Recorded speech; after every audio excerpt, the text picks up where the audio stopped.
Welcome to Dussé and Backwoods. Make some motherfucking noise. Yeah. Dussé and Backwoods is back in full effect. Season 4 now. You know what I'm saying? Exactly. You feel me? You know what I'm saying? Real Chicago shit. You know what I'm saying? So, already know. Welcome back to Dussé and Backwoods, a.k.a. the Real Niggas Roundtable, Season 4. I am your host, Tunde, a.k.a. TunGotJokes, a.k.a. Chocolate Papí, a.k.a. Chocolate Baba for all my Nigerian people, a.k.a. the Pinky Ring Player, a.k.a. the Long Dick Slayer, a.k.a. Mr. Fresh sometimes, but not all the time because then you expect too much. See? Y'all thought y'all had nicknames. You thought you had nicknames. You but trumped me. You hey, trumped me on that one. I probably choked I on the can get nickname. that one. Well, first of all, we're going to let you get all your nicknames off, but first I got to, you know what I'm saying, let people know that we're starting the season off with some very, very, very special guests. Good friends of mine, hometown natives of Chicago like myself, businessmen, entrepreneur, fathers, husbands-to-be, alpha men, you know what I'm saying, just college graduates, you know, real life moguls. You know what I'm saying? That really deserves their flowers in present day. I want to make some noise right now for my homie Jamal Walker and Dominique Walker. Make some noise. Let's go. We in here, man. We in here. Yes, sir. What's up, man? What's up, man? Finally, we didn't have a lot of, technical difficulties and all type of shit. Niggas was late. Hey, man, we go through it all the time. You're here. Right. You're here and you're prepared. Welcome. And author, too. Author, you know what I'm saying? Just in case y'all ain't see the book right there, that's a whole motherfucking book he made. That ain't a recipe book. That's a real book. You feel what I'm saying? For sure. You know what I'm saying? So, yes, fellas, thank y'all for coming and sitting down with me. First and foremost, I want to let the world know exactly, you know what I'm saying, who you are and what titles that you carry right now individually. Let's start with you, Dom. Awesome. Currently, Dom Walker, author, real estate investor, husband, father, and to wrap everything up in one, a corporate executive. So kind of wear multiple hats in my life. And, it's just a blessing to see where I've come, just coming all the way from, really moving to California in 2015 all the way to now 2022. It's just a blessing to see, just the growth of where I've been and where I come. Right, so, right. Yeah, Beautiful. It's amazing, man. All right, big bro. That's my brother. That's your brother. brother. Hey, don't nobody know that. That's They my brothers. brother, man. If they nobody know, they brothers. Give me chills, man. Hey, That's big my bro. boy. You know what I'm saying? Hey, y'all my boys, and I'm proud of both of y'all. Yeah. J-Mo, let the people know about yourself, who you are, what you do, where you're from. Absolutely. Jamal Walker from Chicago. I am a brand strategist, a real estate investor, Airbnb super host, a marketing strategist, and really overall creator, creative that connects dots. So, I'm excited to be here. I'm also a fiance. My girl would kill me if I didn't say that. Let that be known. Shout out to Bay. You know what I'm saying? Shout out to Bay. Shout out to her. You know what I'm saying? We definitely showing you love. Excited over to here. be here, man. Yeah, for sure.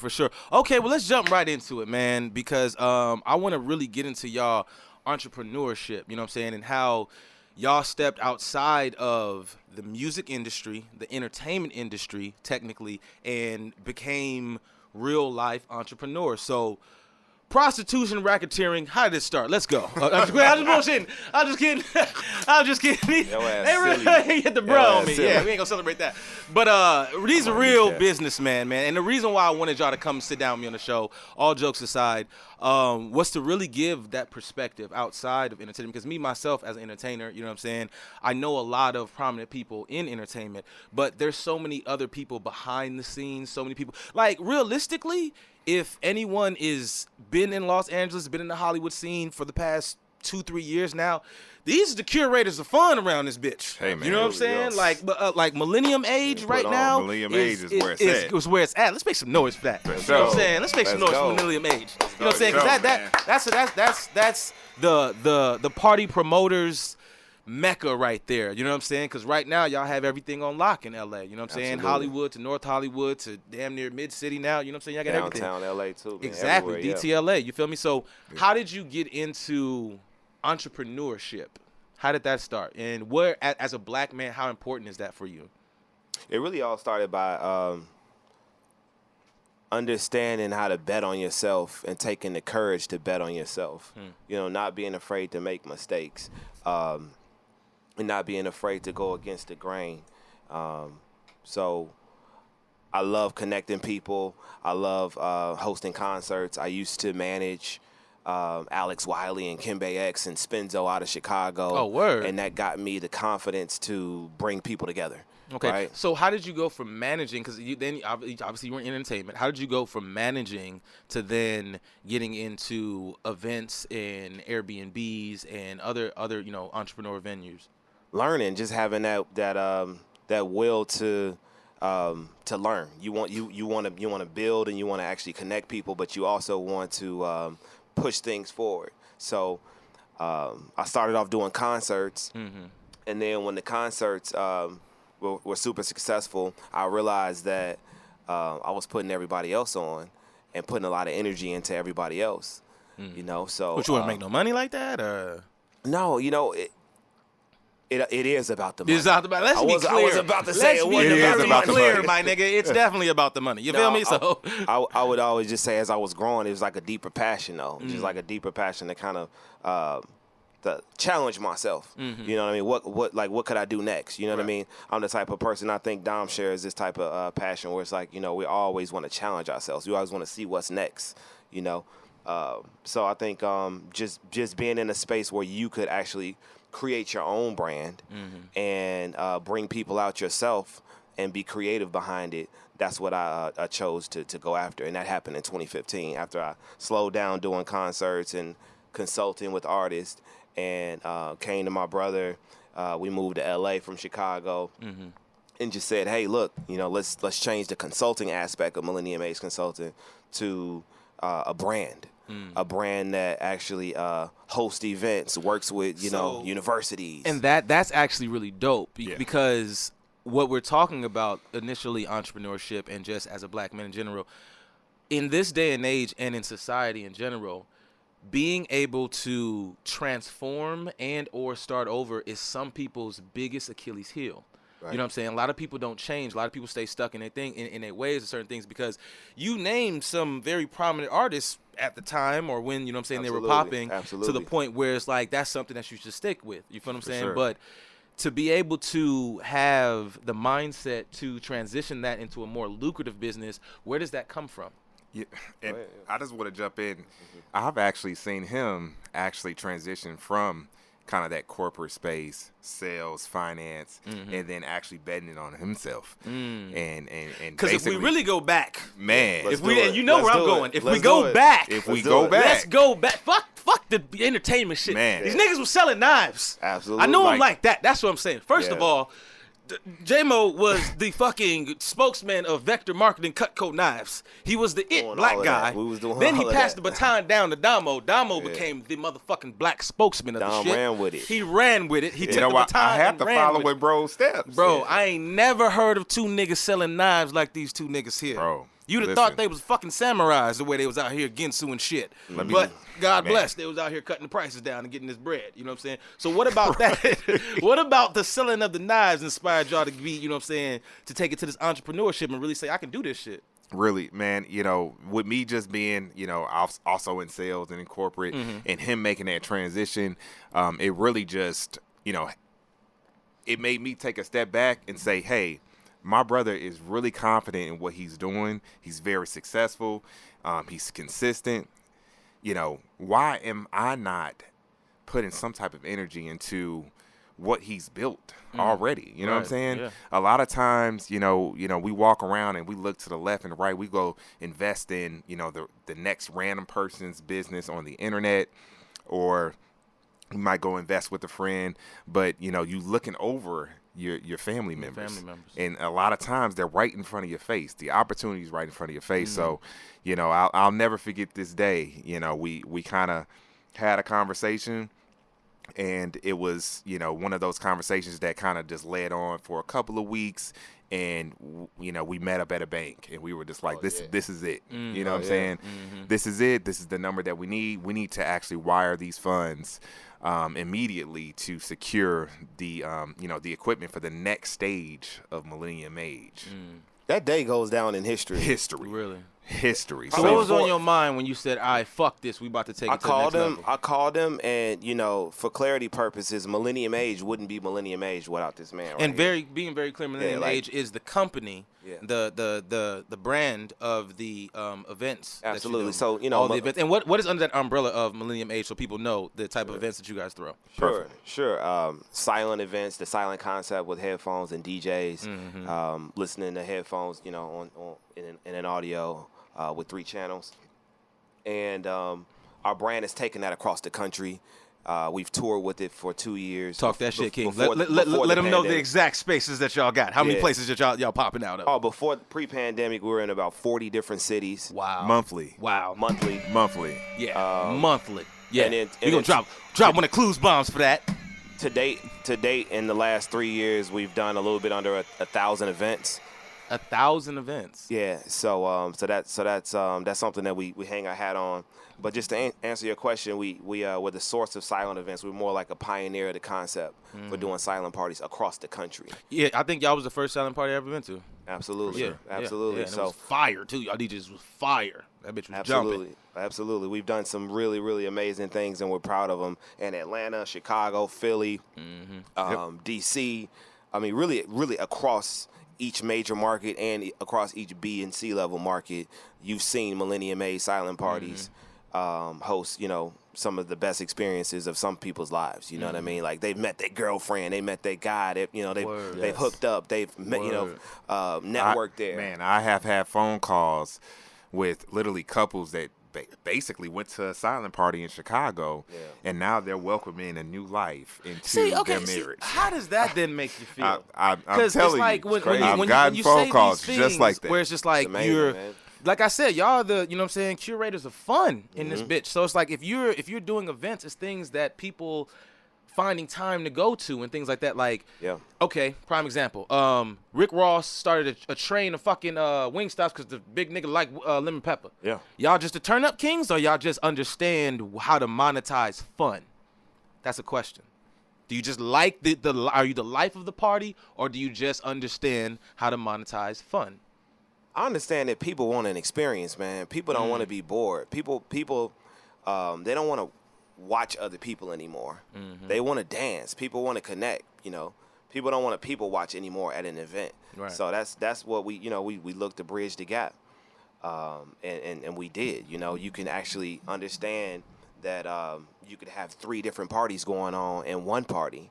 Right, 3 different experiences going on in one party, right? So that was big for us, and then we just ran with building that brand of 70,000 emails, and being able to touch any different city, to being able to program block parties, which went crazy this past summer, to being able to program the biggest brunches in different cities, to being able to run, shout out Leah, Brunches Bay, and run up.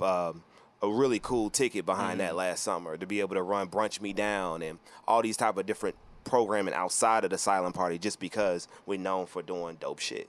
Yeah, we don't it has to feel good. It has to have some type of flavor.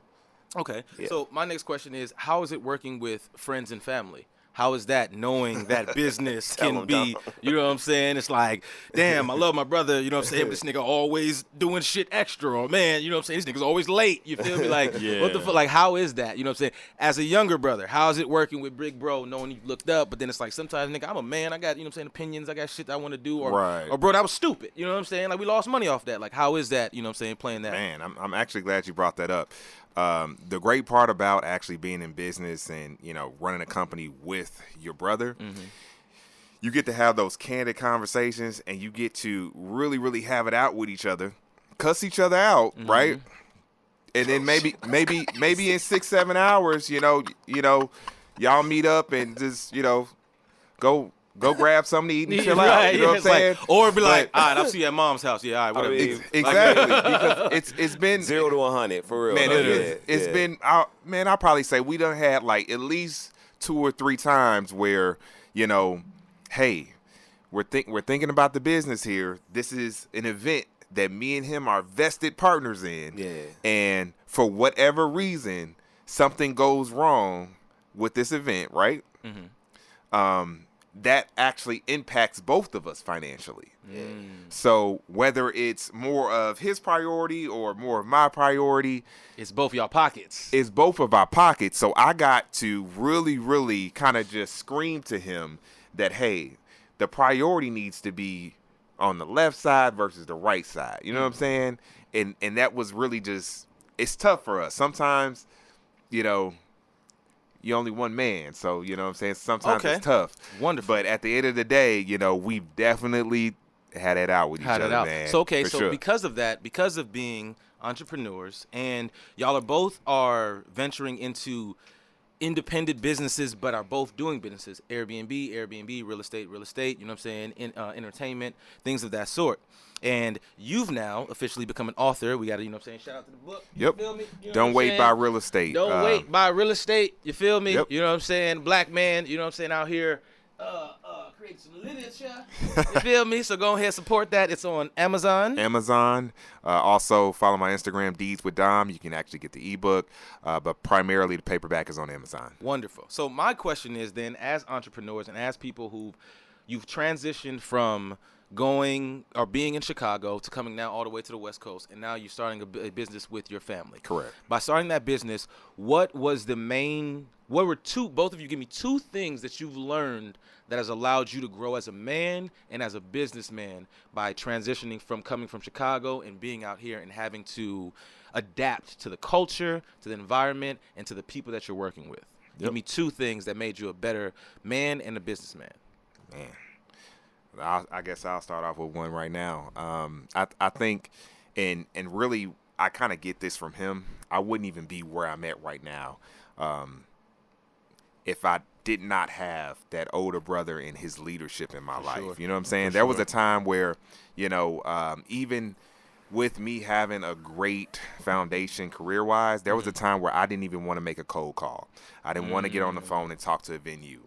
I always wanted him to be on the phone with me to kind of land the deal, but shit, that's crazy. as I transitioned through that, you know what I'm saying? It was just like, You was scared. Hey, call a spade a spade. like, No, it's cool, nigga. You know what I'm saying? You a goon now. dead and ass. shit. He closes more than me. Bro, I'm on the phone Let me tell you now. something about this nigga. Fuck what he's saying. Dom is a real closer. Oh, Back when my I was God. selling fucking Bro, nines, I don't play. I remember I asked this nigga Dom, hey Dom, how many Dom. referrals do I get when I ask these people after I sell one sale how to referral? This nigga looked me right in the face and said 1,000.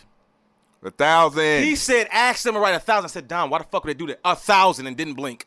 So evidently you learned some shit, nigga. Look, you learned some absolutely. You gotta assertiveness. ask for what you want. Yeah, absolutely. Especially in the realm of sales. And Right, yeah.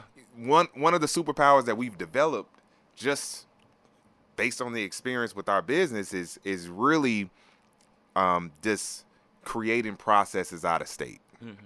Oh yeah. We've just really, really become very polished in that.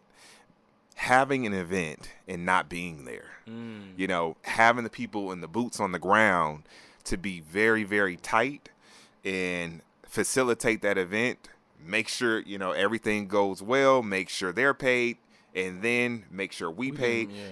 Having those processes intact, that was really the turning point for us, because now we have really, just like you said, we ventured into Airbnb, we ventured into multifamily real estate.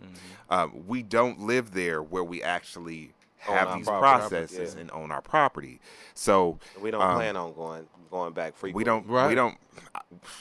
we buy property sight unseen. And it's that confidence in that process You feel me? that you have to have in place. We buy property sight unseen. Like, nigga, we just buy this shit. Fuck you talking about? Sight We unseen. ain't need to go there. We just buy it. But like he's saying, it came from Real life monopoly around this bitch. It all came from those cold calls of just talking to clubs. Like we're familiar with calling and getting through the gatekeeper to talk to the decision maker. So technically, all of the steps that you took in corporate allowed you to have the essential tools to be the entrepreneurs and the self-sufficient man that you are, to at least come together and have a business. For sure.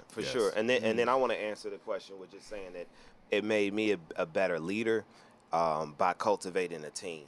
And that's what I've actually seen that. I've actually seen you in mode when, things went wrong, things, are going right, and having to acknowledge people for certain things like that. And as you say, as being a better team and a leader, it's like, what then about these things? Because even like you were telling me too about, with the real estate properties and stuff, you have to have people there to manage them because you're not there. How does it allow you to cultivate the right things to say to people? Because you have to have the right vernacular, you have to have the right sense of communication. Correct. To have technically workers under you or people work with you, you know what Absolutely. I'm saying, especially in spots where you're not at. How do you come across the right verbiage for that? I think it's one of those things where you're actually trying to understand how to communicate with property management out of state, but you're also trying to figure out, hey, who's the best for my communication, right? Mm-hmm. A lot of people don't communicate the way you would like them to. Mm-hmm. You know what I'm saying? That's not going to work for your process or your business model. So you're going to have to go through several different options to really find, that one company that's going to fit your practice and your process, because you cannot just bend, your formula just because, hey, this person will get the job done. You want to be in easy communication, and while you're out of state, you just want to make sure, all things are basically getting processed and being done. Mm-hmm. So I think it's just communication and who you actually choose. I think that person actually needs to be somebody that knows how to communicate with you as well. Biggest L that y'all have taken with and biggest bounce back? Mine would have to be, because we don't take a lot of L's over here, bro. We really, man. At the end of the day, I didn't say the L was a loss. L could be learning lesson. You know what I'm saying? So it's like, what's the biggest learning lesson you've taken? But it's been the pandemic. It's been the pandemic. Yeah. But I want to jump back to what you said before. Oh yeah, please.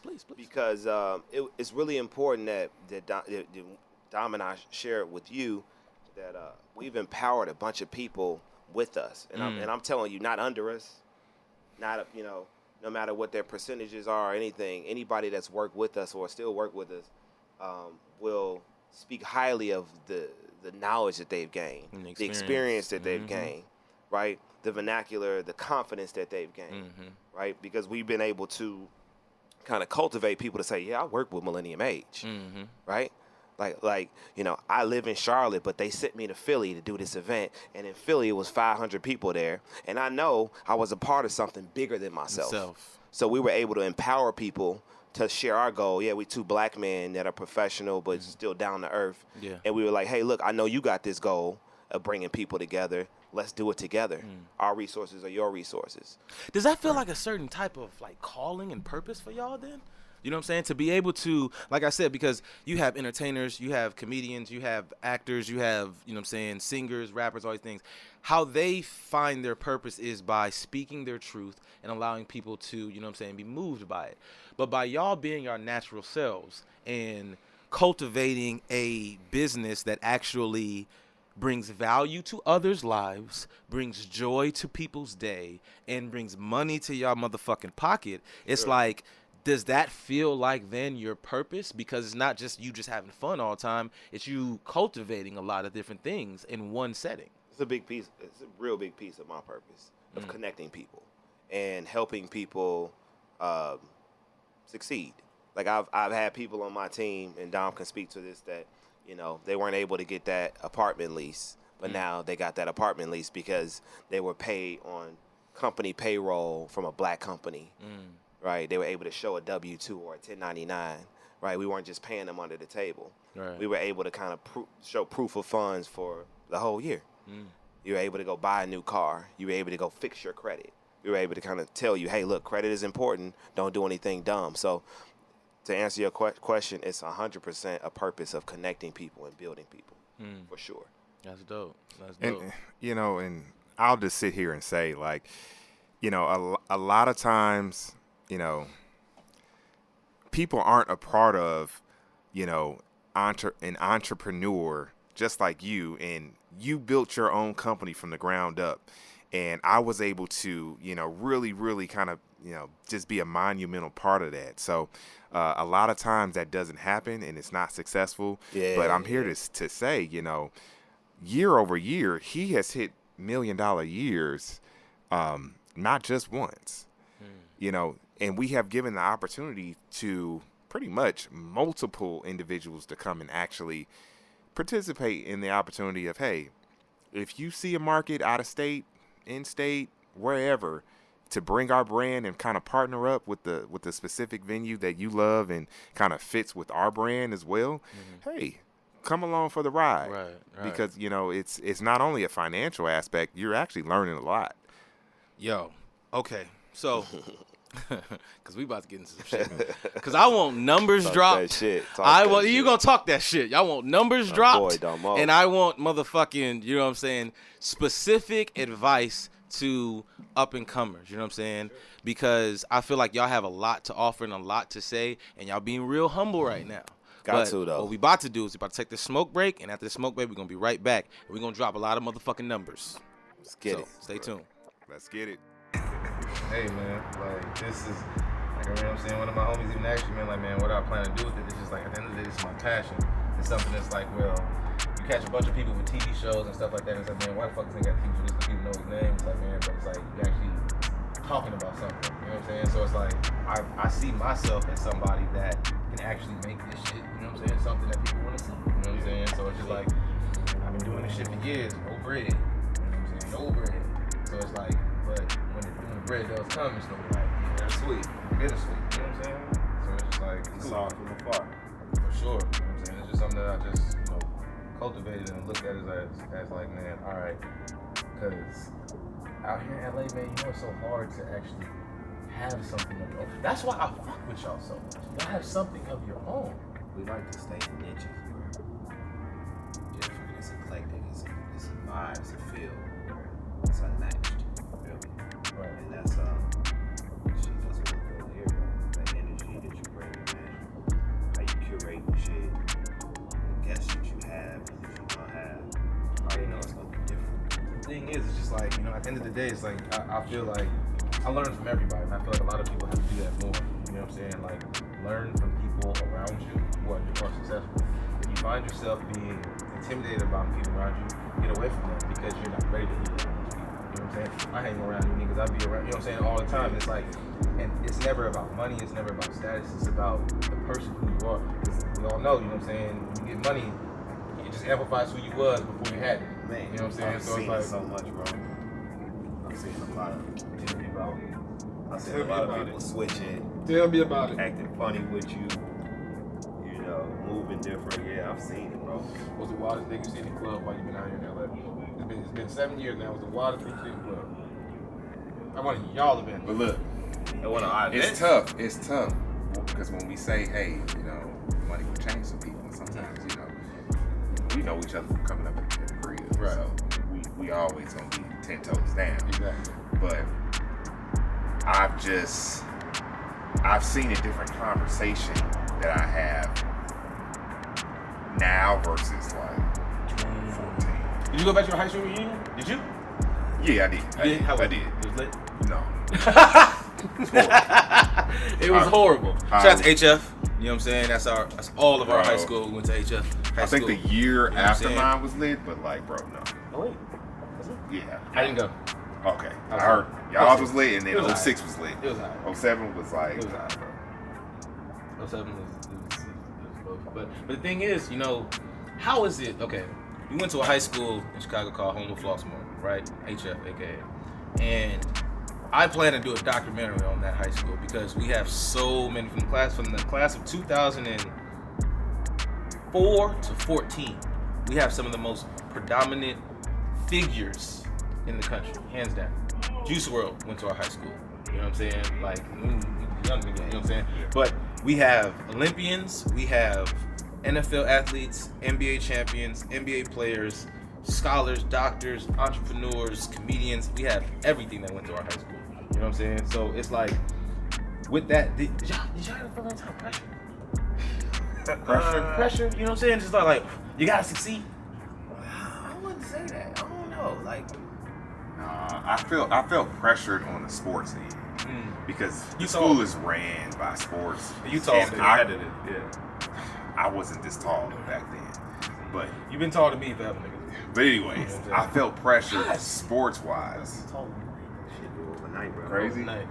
I didn't feel pressured any other way, because I was the go-to for things to do. Yeah, It was me. Let me let y'all know something now. The parties that were done at our high school. These guys were they were the curators of fun. He started it first. Little bro picked it up. I picked up where the baton was left off. Let it be known. 2 or 3 parties that were definitely known. You know what I'm saying? But y'all been doing this shit forever. Do you think that kind of translated, you know what I'm saying, transitioned over to? The fact that y'all been throwing parties and shit literally since we was kids. It's fucking 15, 16 years old. Yeah, we was never scared to actually put together an event and actually bet on ourselves. Once he actually took the full-time step, it really just turned me up to really like, hey, I got my older brother is actually really investing in this. So what am I doing, right? Feel like this. 2 top rules. Your 2 top rules when investing in yourself. Tell the camera. 2 top rules when investing in yourself. I would really say, before you jump into any game, whether this is stocks, whether this is real estate, get a mentor, get a coach. You don't want to just start throwing your money anywhere, you know what I'm saying, without the proper education. And then lastly, you gotta have, and literally I keep going back to my brother because he had this. Foundation. At some point of that process, in investing in yourself, you gotta have a fucking mentality. I'm gonna get off the needle, right? I'm gonna go jump. I'm gonna be an entrepreneur. I'm gonna go do this, whatever that may be. You gotta have a little bit in you because that's the edge that's gonna get you off the needle. So I think that's what it is, bro. Love it. Mine is short and sweet. It's like, make sure you have an end goal. Like, what's your end goal? What do you really want to do with this? And then the other one is broken down into 2 parts. I gotta take it. It's like, am I passionate about this enough to really risk it all with it? You know what I mean? Like, how passionate am I? You gotta be ready to lose it all. Yeah, bro. because like he said, multiple time in and out, I would literally bet. Well, we weren't always at this point with cars and Airbnbs and homes and everything like that. Like, to God be the glory. Like, we would literally, we wouldn't be starving, but we would literally just, hey, look, this next event might make it or it might not, and it always made it. But we, you know what I mean? But it was like, hey, look, like we're willing to take a risk on a city, a state, a university that we don't know anybody there. We don't know anybody there, but we're willing to make the cold call to do it. So, I heard this reading 50 Cent book. He was talking to Jamie Foxx when he said it. He was like, Jamie Foxx was like, you see this? 50? He just do shit. We gotta start doing it. Yeah. Just do shit. You know what I'm saying? That's what it is, bro. Do shit you're passionate about. let's get it. And we're back after our smoke break. So, okay, we were just talking about entrepreneurship. You know what I'm saying? And my nigga Dom got this here book here. Don't Wait, Buy Real Estate. Yes, sir. Where did this name come from? Like, where did this title come from? It really just came from, hey, I get a lot of people kind of pressing me, maybe, once a day, about real estate in general. Mm-hmm. They call me and they ask me, advice here, there, hey, what should I do in regards to Airbnb, multifamily, single family home? But before we even get into that, okay, people ask you that, but I want to know, why would they ask you? What is it that you have that would make people want to ask you? What have you accomplished in real estate that makes you feel you can write a book, or that has people asking you? What properties do you own? $2.5 million in real estate. Say it again. Wait, say it one more time. Say it again. $2.5 million in real estate. Smash the motherfucking doors for that. He tried to slide that in real quick. You know what I'm saying? That's the real shit. 2.5. Yeah, 2.5 in real estate. Okay. And that's over, 4 properties. How many states? 2 states. And, at the end of the day, 17 doors. 2.5 in 2 states. Sheesh. And, I just tell people all the time, 90% of, people who are millionaires through the vehicle of real estate, right? So, you get one property under your belt, and you will kind of, over time, it's literally you like will fucking see, Monopoly, like putting a house on a property. your life and your network actually change. And I'm really seeing kind of the fruits of my labor. I got into real estate in 2017, so I'm seeing that process come to life now, and it's hit me hard. One of my properties has literally got me $400,000 in equity, just one. God damn. So if you imagine these people, who invest in real estate, for you one time.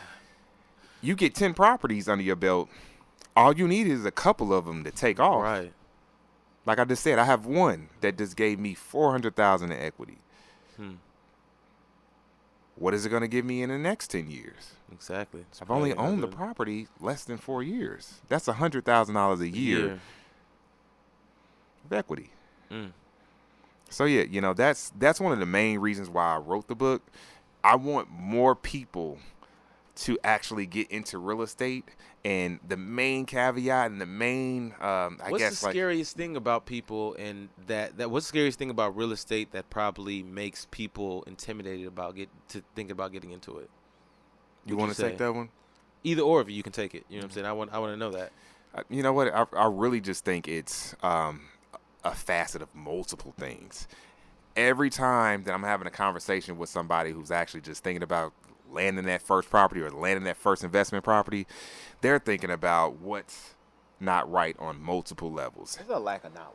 My taxes, my credit, my down payment. I need to actually wait until I can get all these 3 things perfect, right? No. You don't have time for that. Never a perfect time.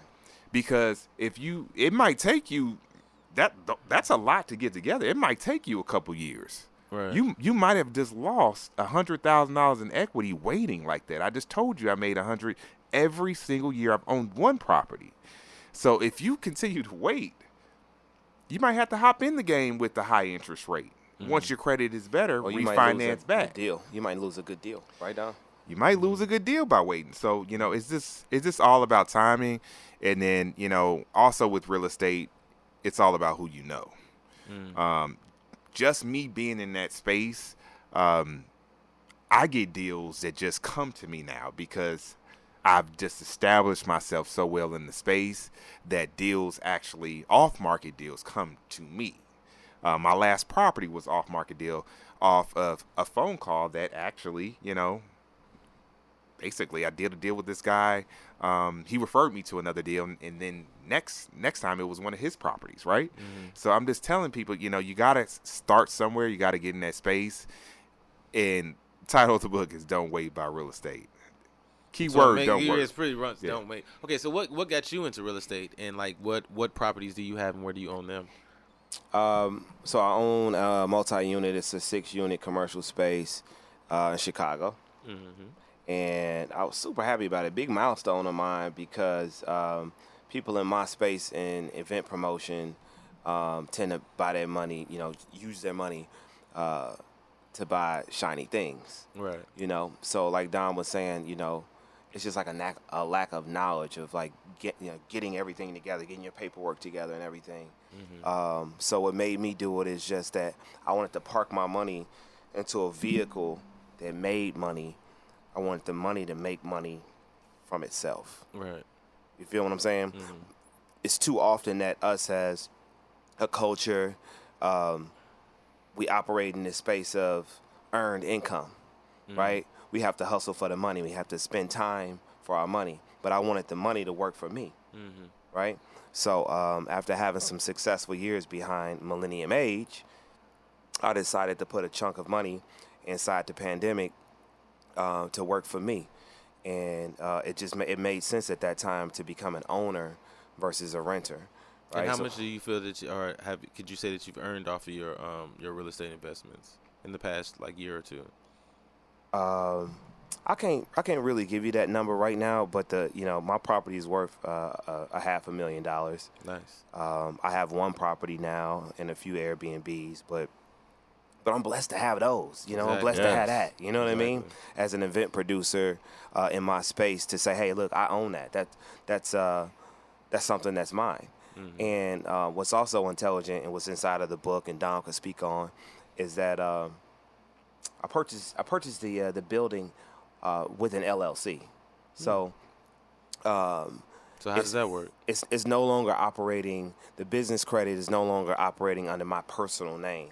So I'm further protected behind that, and there's no revolving, transactions that report to the bureaus from my building that I purchased under my name, Jamal Walker, right? It's all under New Millennium Dream. So, just different tricks of the trade to actually help us protect us and make sure we're doing things correctly. Do y'all read books? For sure. Do you say you read books? I would say I read books, but I'm more of a YouTube podcast. I'm gonna get on. I'm actually working in the house, but I'm still learning and listening. Right. And I would say, the reason why we've got this far is that we'll share knowledge of, hey, are you listening to this? Are you? It's are a you beautiful listening to that guy? contrast too between the two of y'all, especially and like the dope thing about y'all, you know what I'm saying, that I would have to commend y'all about is because I see myself and my brother in y'all too, you know what I'm saying, just y'all dynamic and just how y'all move together and y'all operate, you know what I'm saying, and the respect that y'all have for each other, you know what I'm saying, and you can see how you're like conservative and you're a little bit of abstract, or you're more, you know what I'm saying, structured, and you're more, you know what I'm saying, way more unconventional, you know what I'm saying, so organized, like, but it's sure, like, man, the way that y'all work and the way that you are as individuals allows you to succeed because you both know where you get in well and what you do well, and we help each other. Exactly. It blends well. Exactly. And I'm sure of that, and I can see that. So that's even dope. So since we getting there, you know what I'm saying, I got, you know what I'm saying, we're finna switch gears. Cool, all that corporate shit, all that grape shit, all that entrepreneur shit, black man, great, whatever, cool.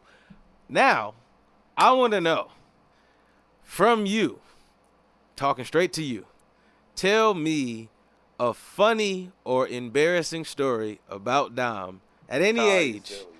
And remember, he's here too, nigga.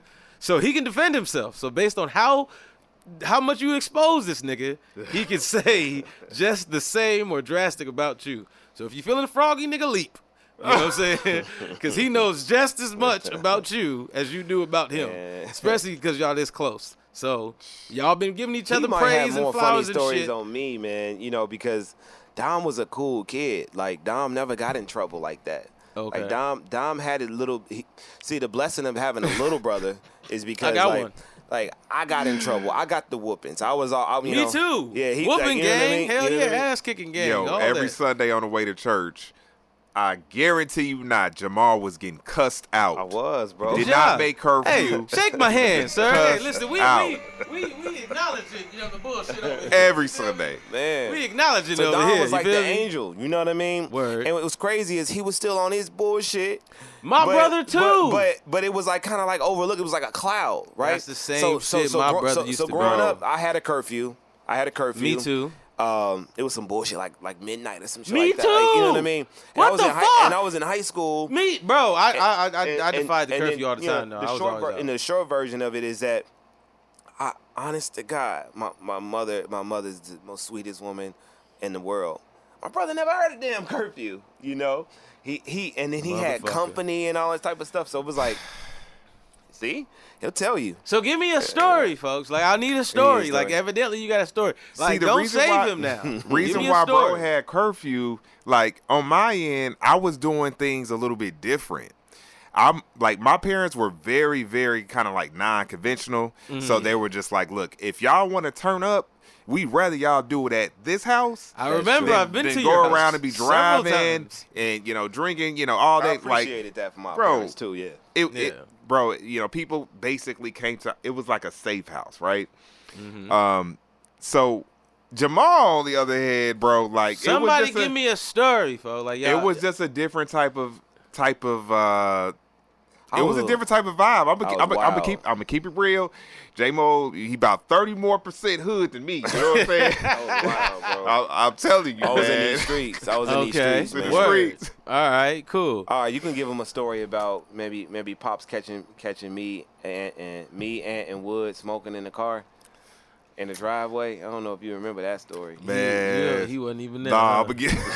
No, give I'll me give that. you That's that story. leading up to. Nah, Give me I'm another gonna story. give you your baseball story, nigga. I knew he was gonna say that shit. What happened? I knew he was Baseball gonna say that story. shit. I don't What know happened? if they would understand, but No, the south side of Chicago gonna understand. So look, man, and I'm gonna try to make this as quick as possible. J-Mo, man, him and my dad, they were really, really, really passionate about baseball. yeah. You play baseball? Oh, Yes, nice. bro. Still Really? to this day, Bro I can was go on to the team batting at cage. HF. Swear to God. Bro, I was on the team. Yes. Yeah, He was on the team at HF. Okay. Shout out And literally to you, nigga. I freshman, didn't know. sophomore year, like everything was cool and cohesive, right? But once you start getting into junior, senior year, that's Start when playing everybody with starts men, showing right. out. Motherfuckers And- get cold. Bro, competitive, yeah. motherfuckers is really like showing out, right? So, unfortunately, maybe it was the position, maybe it was like the time, maybe it was Right. I don't know J-Mo wasn't feeling the whole situation.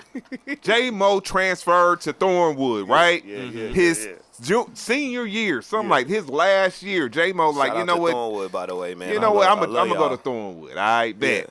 Fact, you had So a at this choice. point, it's just like, James Harden, going to the 76ers. Right. But James Harden actually got to did come that. back to the Nets and play, right? did So he that. went to Thornwood, but he got to come back to HF and had that home game, right? So Yeah. at this point, it's like you made that step to Thornwood, so now you really got to shit on him. So whatever you come out here and do, you gotta pop your shit. Right. Man. Bro, J-Mo's girlfriend at the time went to HF. Okay. So, she had all of her girls in the bleachers. He at Thornwood. Like, it's This is some the shit. And this is the popping baseball I'm game. trying to set the stage. Okay. First time you get up there, strikeout. First time. So, niggas ain't tripping, you know what I'm saying? We're trying to get the jitters out, right? I thought you was continue. Second time he get up there. Mind you, his girl is in the stands. Your With her family in friend. the stands too. Your boys in the stands. Hey, man. It's his second time it's a strikeout, and then he hit the ground.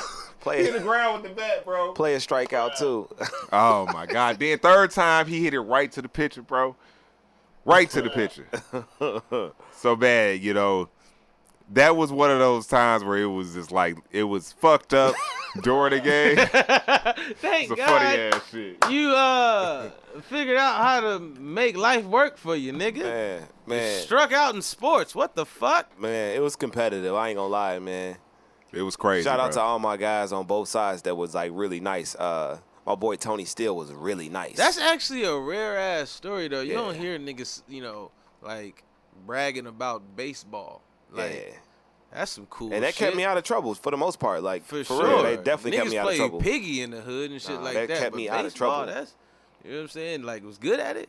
Shout Yeah, out that's for my what's parents up. for putting me down and like really For sure. seeing that through. You know who ironically else was cold at fucking baseball? That's black. The only other Who's black that? person I know that played baseball. Who's that? Toby Lou. Yeah, he Toby was Lou. cold as Oh, hell. yeah, He was. yeah. I think he was drafted Hey. to the fucking league. Shout out to my nigga Toby. Like, Yeah, Yo, he was he was crazy. cold as fuck. He He went to actually HF got too. one of the And top yeah, albums Toby went right to HF now. too. Yeah. Yes. He got Shout one out of the to top fucking albums Toby. right now. Yeah. You know what I'm saying? Yeah. Definitely got one of the, you know what I'm saying, top albums For on sure. iTunes right now. Toby Lou, go get that album if you didn't know about it. Yeah, but yeah, niggas play baseball evidently. Niggas is in Paris and niggas is on the fucking Yeah. on the diamond. God bless. Word. All right. So he struck out. So what about him? What All right, happened cool. to him? All right, cool. Did you- I'll give you a quick story. So look, I always been good at footworking. So that's a Chicago right, dance, exactly. a Them Chicago ankles dance. move. Yeah, Mhm, so I get it. it's part of the culture and everything. And like Dom said, we had a house that was like a safe space. Everybody could come over and hang out, my age group and his. So one particular night, I'm downstairs I with a ain't friend. even been, you know what I'm saying? We've been drinking a little bit. What's up? But like it just got real funny to me that you was talking about footwork, and then earlier we was talking about Don wearing a size 13. So whatever footwork you fit, that's some big Whatever ass story feet I'm moving. finna say, it's some big ass feet Some moving. big ass feet moving. Hey, dog. man. Like, hey, you can't help it, bro. I These can't are help it, facts. bro. These I are facts. can't But help continue the story. I'm sorry. I'm sorry. No, Continue all the I story. know Funny is- ass nigga for the 13. All I know is But he keep him fresh though. This is this is the flyest The fresh Bigfoot dude. nigga I've ever seen. So continue. all I know is I'm downstairs hanging out. It's like a Friday night. We young. Like he's in high school, and I'm either I'm definitely like in college, maybe home on a break or something. Like that, And you right? went to SIUC Went to SIU, too. yeah. Shout out to you know what I'm saying. Lukey's. To Lukey's, you know what's up. Yeah, absolutely. Exactly. We in here. So look, all I know, short story short, all I know is I come downstairs. His closest friends, Kyle, Ron, and James. Yo, those are my brothers Yeah. as well. Like Shout out to them. his brothers. Hey, look, they come downstairs. Kyle says, "Hey, J-Mo, somebody ate your brother up. We need you to get him." I'm like, what happened? They're like, yo, King Charles was in a circle. Man. Everybody Oh. from Chicago knows King Charles. Well, and that's a different situation. King Charles, though. this That's a smart different guy situation. decided to jump in a circle in front of King Charles.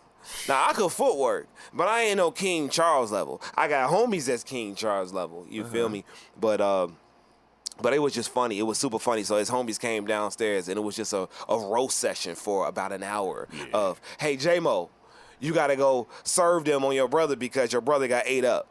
Hey, and, bro. And it was crazy. It was You one of tried those. the footwork and it was not working. It was crazy. Man, gee, it was Tried one of the those footwork, situations no feet where, wasn't working. unfortunately, to the footwork community, if you know how to footwork and the rest of your friends know that you know, like if it's a battle anywhere you go, they're gonna actually press you. They're gonna Yeah, keep they on gonna, pressing keep you, pressing you, pushing you. until you cannot just like back out anymore. You gotta footwork.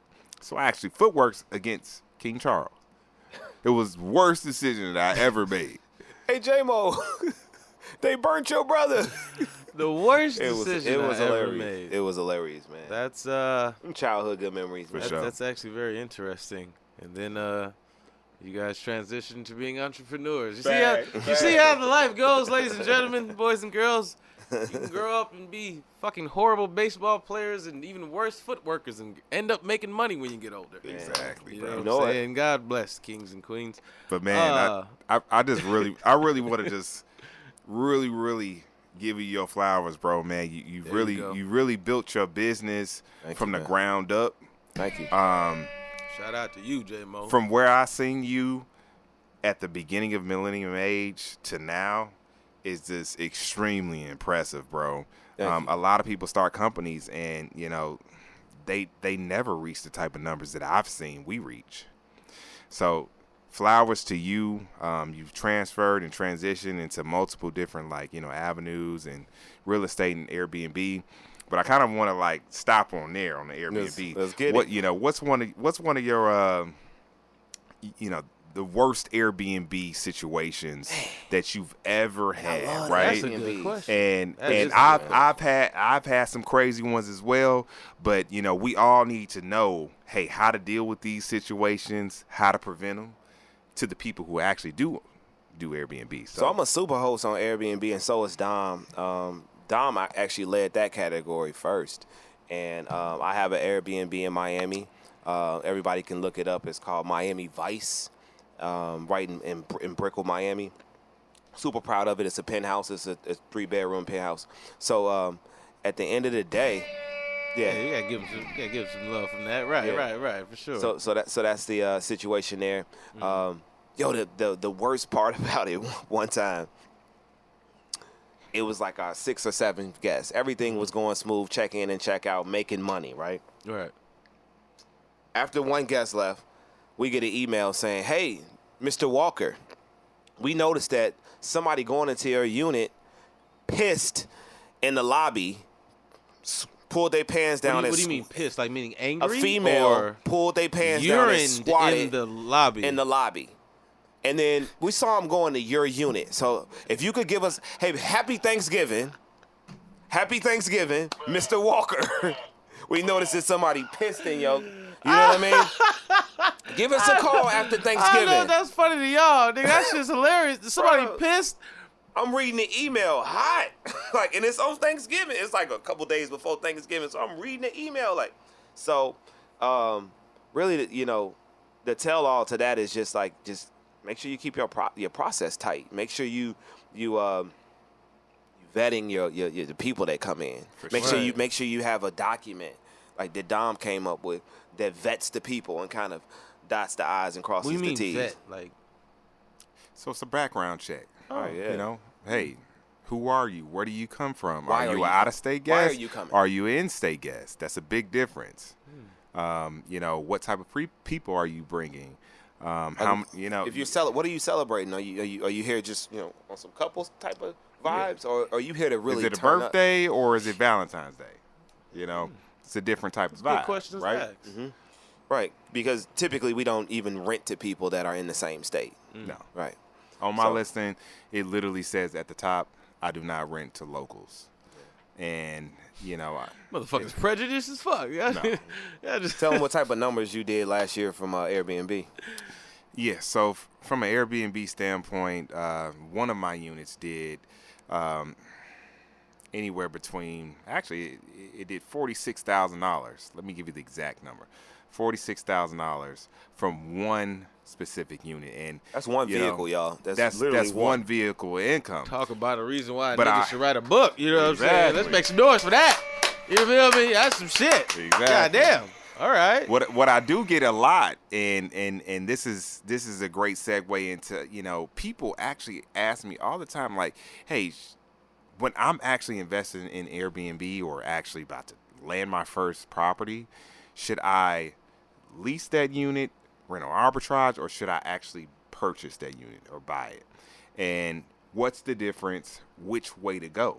Mm-hmm. Since I'm in the space, I always get asked that question, and it's really an answer of there's advantages and disadvantages on both ends. If you are light on the capital side, obviously rental arbitrage, securing an Airbnb unit might only cost you about $8 to $10,000 to really kind of Get it going.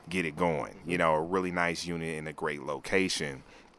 Now on the property side, you're talking about a $400,000 property. Let's just use that as a placeholder. $400,000 10-unit property off the Airbnb that you spent maybe $10,000 for.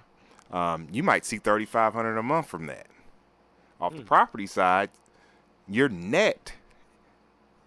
gross might be $7,000, but your net might only be $2,500 to $3,000. So you're making less per month, but on Airbnb you might make more money. But a lot of people get so tied up into the monthly cash flow that we don't kind of peel back and really think about, hey, there's different advantages when it comes to ownership. From a tax benefit standpoint, debt pay down standpoint, and appreciation. So if we just use a $400,000 property, hey, over the life of a 30-year loan, your tenants are going to be paying down that property $8,000 per year. So that's over $200,000 that they pay down that property. When you talk about appreciation, each property, from a conservative standpoint, is going to appreciate by 3%. Right. So, hey, 3% on a $400,000 property over the life of a 30-year loan, over $300,000, right? Tax benefit, over $12,000 a year on a $400,000 property. Over 300. So that's $1 million. Niggas listening better be fucking math. You know what I'm saying? That's $1 million right there. You know what I'm saying? So But you didn't gain the equity. a lot of people are so focused on making that $3,500 to $4,000 every month. They don't see the bigger picture. The bigger picture is, hey, if I don't have that capital to get started, let me start off with Airbnb and build the capital so I can go and acquire that $400,000 property and receive the 3 advantages. Because at the end of the day, y'all, it's about generational wealth. It's about building. You can't build generational wealth with Airbnb, right? You can't pass that down. You have to have an asset that produces to pass down to create generational So you talk about wealth. that in your book too. I talk about that, man. It's really just a foundation of, hey, how do I get started in multifamily real estate? What are the top 5 things that I need to know? And from me, myself, this is why I feel the book is so valuable, literally I talk about the top 5 things that I wish I would have known before I hopped in the game, right? Yeah. So, Oh yeah, we're not gonna get them jewels. man, I can't give you the jewels. You gotta go get the book on Amazon, man. Okay, and it's a treat. It's definitely a treat. For sure. Okay. Well, man, we're gonna wrap that up. You know what I'm saying? That's been another great. Let's make some noise first. You know what I'm saying? That's been dropping a lot of jewels, a lot of, you know what I'm saying, hidden gems right there. You know what I'm saying? Very valuable information, very insightful, very inspiring story, you know what I'm saying? Like, for y'all to be 2 black men from Chicago, you know what I'm saying, coming out here, doing it differently, you know what I'm saying? Doing it with an entrepreneur and a self-motivated mindset outside of entertainment. They always think niggas got to be athletes, niggas got to be rappers, niggas got to be singers, all that shit, you know what I'm saying? But for y'all to be, you know what I'm saying, self-made, you know what I'm saying, entrepreneurs is very admirable and inspiring. So before we get up out of here, I want y'all to give y'all social media platforms, let people know where they can follow you at and where they can find your book at, Dom. You know what I'm saying? So go for it. Perfect. Appreciate y'all tuning in. On Instagram, it's Deeds with Dom, and you can actually find my book, Don't Wait Buy Real Estate, on Amazon. Hey, Jamal J-Mo here. You can follow our event production company, Millennium Age. Again, we tour across the country. We're in a city near you. It's Millennium_Age. That's 2 L's, 2 N's. And you can follow me personally at J Measy. You can see all of my Airbnbs there under my link tree. I'm here to inspire, and I'm here to motivate. Let's get it. Nice. I like that. You know what I'm saying? Here to inspire, motivate. Gang. You feel me? Yeah. And you already know who it is. You know what I'm saying? My name is Tunde, and you can follow me on all of my social media platforms at TunGotJokes. That's TUNGOTJOKES. And this has been our first episode of season 4 of Dussé and Backwoods. Like always, if you think our show was dope, if you think our show was dumb, we don't get no fuck. We did it the dab way. Let's make some noise for Dussé and Backwoods. We'll catch y'all next time. Let's get it. Yeah.